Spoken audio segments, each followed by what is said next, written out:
नमस्कार बच्चों, स्वागत है आप सभी का हमारे YouTube चैनल की एक और नई वीडियो में। आज का हमारा टॉपिक वार्षिक परीक्षा 2025 के गणित पेपर को यहाँ हम हल करने वाले हैं। तो यहाँ पर हमने एक सेट लिया हुआ है, इस सेट को यहाँ पर हम हल करेंगे। चलिए हम आगे बढ़ते हैं। जैसा कि आप स्क्रीन पर देख रहे हैं, प्रश्न क्रमांक 1, निम्नलिखित में सत्य असत्य हमें लिखना है। तो सत्य असत्य को हम इस प्रकार लिखेंगे। पहला प्रश्न है, समरूप त्रिभुजों के क्षेत्रफल सदैव बराबर होते हैं। तो ये कथन हमारा असत्य है। दूसरा, 1, 2, 1, 3 एक समांतर श्रेणी नहीं है। तो ये कथन हमारा सत्य हो जाएगा, क्योंकि ये समांतर श्रेणी नहीं है।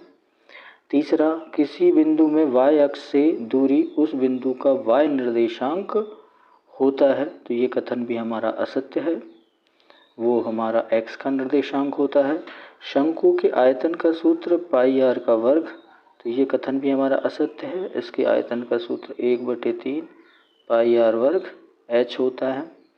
इसके बाद अगला प्रश्न 5वां, घटना E की प्रायिकता एक ऐसी घटना PE है कि 0 से बड़ा या बराबर या 1 से छोटा या बराबर। तो ये कथन हमारा सत्य है। अगला प्रश्न है, दीर्घ वृत्तखंड का क्षेत्रफल संगत त्रिज्यखंड के क्षेत्रफल से कम होता है। तो ये हमारा कथन असत्य है। चलिए हम अगले प्रश्न की ओर बढ़ते हैं। अगला प्रश्न है सही जोड़ी, प्रश्न क्रमांक 2। तो इसमें स्तंभ ए और स्तंभ बा, तो इसमें हमें दोनों को मिलाना है। तो यहाँ पहला प्रश्न है 9 सेक वर्ग ए ऋण 9 tan वर्ग ए। तो इसका आंसर है 9, जिसे हम f से मिला देते हैं। दूसरा है cos 0, तो cos 0 का मान होता है 1, तो इसे 1 से मिला देंगे। sin 0 का मान होता है 0, तो इसे हम a यानी 0 से मिला देंगे। कोण थीटा वाले त्रिज्यखंड का क्षेत्रफल, तो त्रिज्यखंड का जो क्षेत्रफल होता है वो होता है θ/360 गुणा पाई r का वर्ग। अर्धगोले का वक्र पृष्ठीय क्षेत्रफल, तो अर्धगोले का जो वक्र पृष्ठीय क्षेत्रफल होता है वो होता है 2 पाई r वर्ग। और अर्धगोले का संपूर्ण पृष्ठीय क्षेत्रफल, तो इसका संपूर्ण पृष्ठीय जो क्षेत्रफल है वो होता है 3 पाई r वर्ग। इस तरह हम इसे मिला देंगे। ये हमारा 1 का उत्तर हो जाएगा, ये हमारा 2 का उत्तर होगा, ये जो है ये हमारा 3 का हो जाएगा उत्तर, ये हो जाएगा हमारा 4 का उत्तर, ये हो जाएगा हमारा 5 का उत्तर, और ये हो जाएगा हमारा 6 का उत्तर। इस तरह से हम मिला लेंगे। चलिए अगले प्रश्न पर बढ़ते हैं।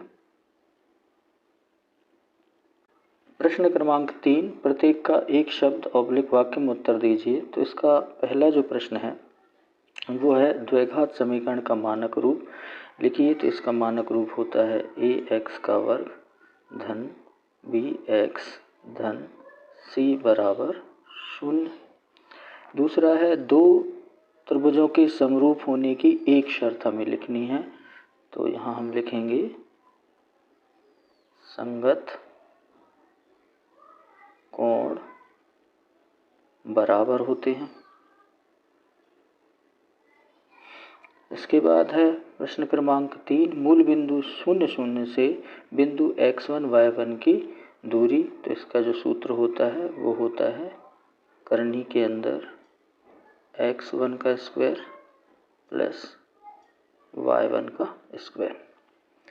अगला प्रश्न है, किसी खंभे की छाया तथा ऊंचाई समान होने पर सूर्य का उन्नयन कोण कितना होगा। तो इस समय सूर्य का उन्नयन कोण जो होगा वो होगा हमारा 45 डिग्री का, 45 अंश।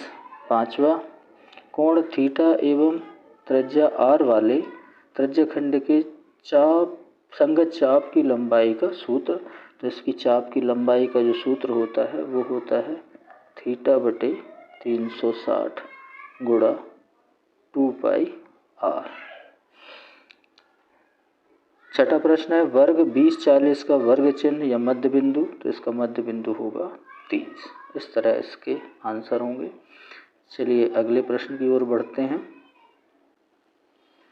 प्रश्न क्रमांक 4 सही विकल्प चुनकर लिखिए।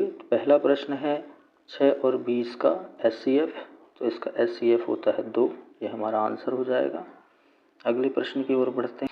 यदि A1/A2 बराबर B1/B2 बराबर C1/C2, तो इसका जो हल होगा वो हल हमारा हो जाएगा अनंतः अनेक हल, तो इसका आंसर होगा अनंतः अनेक हल।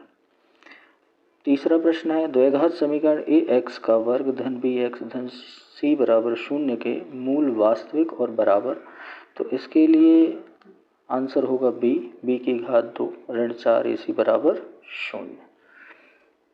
आगे बढ़ते हैं अगले प्रश्न पर। चौथा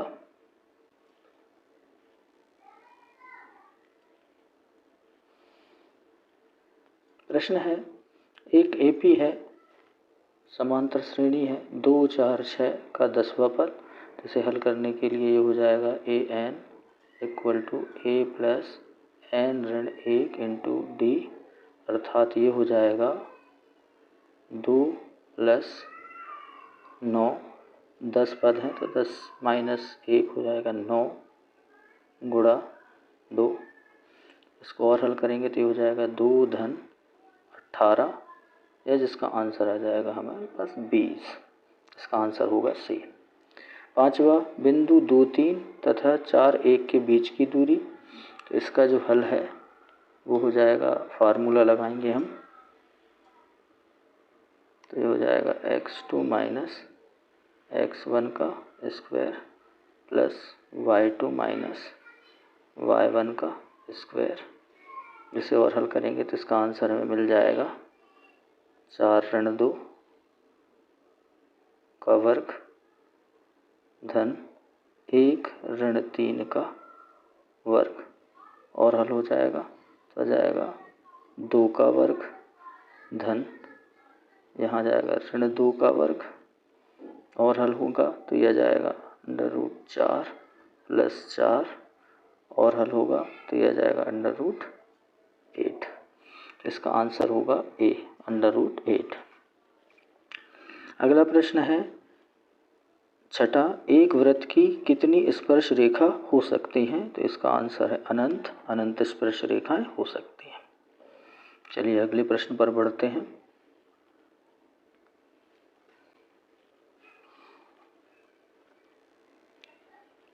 अगला प्रश्न है रिक्त स्थानों की पूर्ति कीजिए।